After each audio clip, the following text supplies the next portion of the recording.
everyone, my name is Eshey. I'm from grade 2 Carnation class. Today I will make my own paper mache. And here is the materials.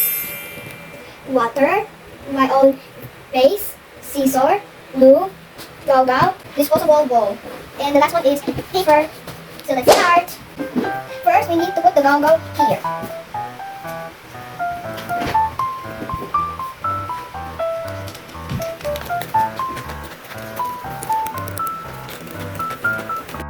Then next, let's add the water.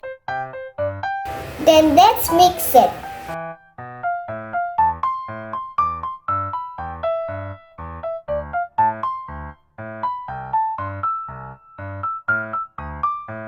By the way, I'll put this cling wrap to cover it before I will put the paper.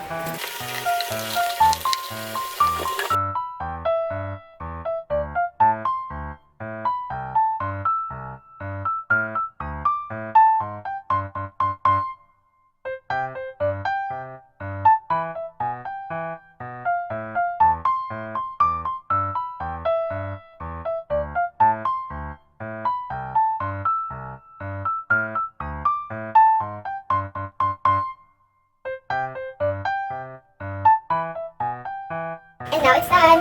Guys, to be continued. The next day. Now it's done. So let's put a color paint. But before that, I will remove the base. This is the base. The color yellow. I will remove this. And now I will use the glue to repair this one, including inside.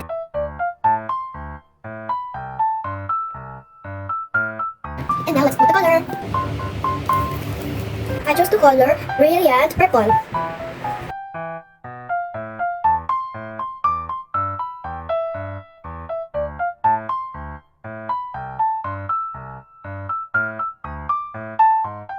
The next day. Hello guys, now already dry. Let's add a design.